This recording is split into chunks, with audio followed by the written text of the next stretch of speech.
jarang dibahas gitu. Yang kita ketahui itu ketika Al-Fatihah, Bismillah waladhdallin, Bismillah waladhdallin, amin. Apakah sir, apakah jahar, tidak dibaca sama sekali, diributkan. Di pertemuan lalu kita telah bahas bahwa Al-Fatihah memiliki banyak nama. Ya itulah namanya itu. Ada anak tadi yang nyampaikan, betul katanya, baik ya, itu bahasa baik. Namanya ada 10 nama setidaknya yang tercatat dalam kitab-kitab tafsir, disampaikan oleh para ulama. Di pertemuan lalu sudah kita bahas, ada Ummul Kitab, ada Asasul Quran, ada Al-Kafiyah, ada Asy-Syafiyah, ada Ar-Ruqyah, ya, yang telah kita bacakan, ada As-Salah, ada Alhamdu, ada Asy-Syifa. Setidaknya ulama menghimpun ada 10 nama yang terkait dengan nama Al-Fatihah. Baik, saya bacakan kaidah dulu ya dalam ilmu tafsir. Nanti kita praktekkan di setiap nama-nama Al-Quran. Di kaidah Arab itu, dimanapun, bukan hanya Al-Quran, jika seseorang memiliki atau sesuatu memiliki nama sifat yang baik-baik lebih daripada satu, ini menunjukkan bahwa orang itu atau apa yang sedang dibincangkan itu sifatnya istimewa. Contoh begini, ada orang misalnya namanya Ahmad. Ahmad ini punya sifat jujur, sabar, tawadhu', qanaah, dermawan. Saya tanya pada anda, Ahmad dia orang baik tidak? Baik, bukan sekedar baik, istimewa. Karena dia mencakup hampir semua jenis-jenis sifat-sifat kebaikan. Kalau ada orang jujur, dia jujur. Kalau ada orang tawadhu', beliau tawadhu'. Kalau ada orang sabar, beliau sabar. Kalau ada orang qanaah, dia qanaah. Begitu mencakup semua sifat-sifat ini menunjukkan orang itu istimewa. Kan ada orang jujur tapi kurang sabaran, ada. Ada orang sabar tapi kurang jujur. Banyak. Pencuri itu sabar banget tapi jujur tidak. Hah? Ada 2 orang mencuri, yang satu bosnya, satu baru masuk gitu, sedang di training ya. ngambil motor, kecepatan cuma 3 detik, dia udah 4 detik belum selesai. Bos gimana nih? Sabar, terusin aja. Sabar, anda bayangkan ya, sabar tapi nggak jujur. Tapi yang paling menarik, orang bermaksiat bisa sabar. Kenapa anda beramal soleh nggak bisa sabar? Itu sekarang banyak terjadi tuh. Orang bermaksiat bisa sabar, kenapa anda berbuat taat gak bisa sabar? Nonton bola bisa sabar, nungguin sampai alarm di setel, kopi disiapkan, kacang Garuda dan macam-macamnya hadir semuanya, ada semua, nungguin bola final, menang, menangis jagoannya, kalah. Untuk nungguin bola, kenapa untuk tahajud tidak bisa anda lakukan seperti itu? Kenapa kita tidak bisa bersabar dalam kemuliaan? Kenapa tidak bisa sabar untuk mengerjakan sholat? Dan dunia itu memang untuk tempatnya sabar untuk beramal soleh. Makanya orang sabar ketika beramal soleh, sabar dalam sholat, sabar dalam menghafal Al-Quran, sabar dulu. Nanti setelah dihafalkan selesai, itu kenikmatannya tidak akan pernah terbatas dalam kehidupan. Sujud antum ketika selesai 30 juz itu, sujud, menangis. Bukan cuma anda telepon ke orang tua, ma, sekarang apa? Kakak sudah apa? Kenapa? Kakak sakit. Bukan, ma. Alhamdulillah. Kenapa? Kakak sudah hafal 30 juz. Allahu Akbar di sana. Mama kenapa? Allahu Akbar, sujud langsung turun.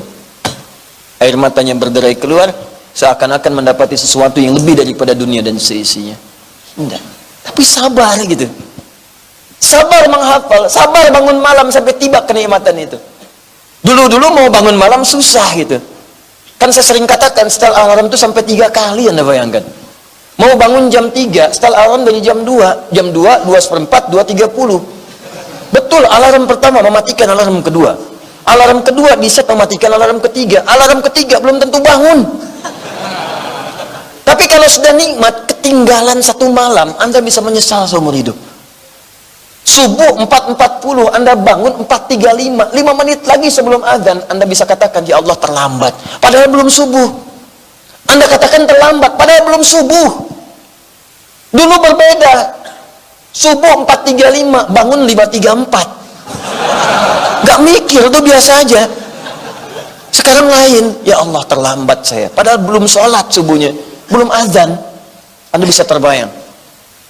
Tapi awal-awal itu sabar itu penting dan perlu ilmu. Kalau nggak ada ilmu berbahaya. Saya punya teman di pesantren dulu, berhijrah dia, masya Allah. Tadi saya mau bangun malam nanti tahajud, bagus. Malam Jumat pertama dia merubah, malam sholat, lama dia sholat itu, masya Allah. Ya Allah, mudah-mudahan dia berubah jadi baik. Saya bilang kan, subuh saya berangkat ke masjid, saya lihat dia tidur. Saya bangunkan, ayo, ya berangkatlah saya. Pulang dari masjid, posisi nggak berubah, tidur juga. Saya pikir teman saya udah sholat nih. Ya sudahlah, bismillah, karena hari libur Jumat di pesantren. Jam 9 saya masih lihat tidur, saya bangunkan, kamu sudah sholat subuh belum? Dia bilang, Adi, gimana sih kamu? Saya sudah jamak tadi dengan tahajud. Saya sudah jamak dengan tahajud. Hijrah itu penting, iman itu dibutuhkan, tapi ilmu itu juga mendukung. Jadi kalau berhijrah tanpa ilmu, berantakan antum. Paham ya? Saya sudah jamak dengan tahajud. Nah, ini penting saya sampaikan untuk poin-poin ini, supaya kita mengerti, ada sesuatu yang mesti berubah dalam kehidupan kita. Cuman dasarnya mesti lebih baik. Mesti ada perubahan-perubahan menuju lebih baik daripada hari-hari sebelumnya. Nah, saya ingin kembalikan tadi, jadi kalau ada nilai-nilai kemuliaan itu ditunjukkan pada seseorang, ini nampak salah satunya dengan banyaknya nama-nama sifat yang melekat kepadanya. Nah, makanya kejarlah dengan sabar. Sabar, sabar, sabar. Sambutan malaikat kepada ahli surga saat mulai pertama masuk surga, itu kalimat sabar. Ya, salamun alaikum bima sabartum fa ni'ma uqbaddar. Quran surah ke-13 ayat 24. Selamat ya, Anda bisa masuk surga, kata malaikat. Dan nanti ada amalan spesial yang ketika Anda masuk, semua malaikat mengunjungi ke tempat Anda. Masya Allah, selama ini yang mengunjungi ustadz pun belum tentu datang ke rumah Anda. Yang datang mungkin tetangga, itu pun kalau kenal. Tapi di langit nanti siapkan oleh Anda. Gak apa-apa, manusia gak kenal saya selama di dunia, gak pengen saya ria. Di akhirat malaikat yang kunjungin Anda. Ya, jannatu 'adnin yadkhulunaha wa man salaha min abaihim wa azwajihim wa dhurriyyatihim wal malaikatu yadkhuluna 'alaihim min kulli bab salamun 'alaikum bima sabartum. Ada ahli surga yang bisa menggandeng seluruh anggota keluarganya. Dia jadi pemimpin untuk keluarga besarnya ke surga. Dia pakai mahkota, pakai jubah, pakai gelang-gelang emas, bajunya bagus, mahkotanya indah. Dia gandeng bapaknya, ibunya, istrinya, semua keluarga besarnya di belakang ikut. Begitu masuk surga, ditengok oleh semua malaikat. Tadinya berbaris di pintu surga. Setelah itu datang berkunjung, ucapkan selamat, selamat, selamat, selamat. Masya Allah. Datang malaikat Jibril, datang malaikat Mikail, malaikat maut juga. Maaf ya, nyebut nyawa dulu. Enggak, biasa aja. Selamat, semua kalimat sama. Salamun alaikum bima sabartum. Selamat bisa masuk surga. Kenapa? Karena Anda sabar beramal saat di dunia. Sabar. Fa ni'ma uqbaddar. Sekarang sudah nggak ada lelah lagi. Nikmati aja, nggak ada capek lagi. Nggak ada ibadah lagi. Makanya nggak usah punya cita-cita tahajud di surga, terlampau soleh. Semuanya udah nikmat di sini aja, lelah biasa, lelah dunia biasa. Nanti kalau udah meninggal, hilang lelahnya, enak. Makanya orang-orang yang banyak amal itu tenang hidupnya, mau meninggal juga tenang, tenang aja. Ya ayat Tuhan nafsul mutmainnah, hei jiwa yang tenang, tenang. Dipanggilannya tenang, pulangnya juga tenang. Jadi kalau ada capek di dunia biasa, Bu, ibu yang di bawah. Ibu kalau di rumah tangga capek, biasa Bu. Bapak juga kerja capek yang di atas. Semua lelah. Karena itu dunia. Kalau nggak pengen lelah, nanti di surga kita dapatkan insya Allah. Insya Allah. Disabar. Dunia itu tempatnya capek. Tapi jangan bermaksiat, karena capek juga. Ibadah capek, maksiat capek. Mendingan capek ibadah daripada capek maksiat. Karena semua itu akan ditinggalkan. Ada dua orang rebutan mobil, yang direbutin nggak akan ikut karena dua-duanya meninggal. Yang satu pengen mobil, dua pengen mobil, dua-duanya meninggal, nggak akan dapat, cuma dipakai sementara, wafat, capek. Nanti saatnya kita pulang beristirahat, kita akan dapatkan semua kenikmatan itu. Tapi penting untuk kita garis bawahi, Al-Fatihah mengajarkan kepada kita dengan semua nama yang istimewa ini. Dia punya nama Asy-Syafi, Ummul Quran, Ummul Kitab, Asasul Quran, ya Ar-Ruqyah, Al-Kafi. Banyak, semua banyak namanya. Ini menunjukkan banyak kemuliaan di surah ini. Banyaknya nama sifat yang melekat pada satu surah menunjukkan semua kemuliaan keistimewaan melekat pada dirinya.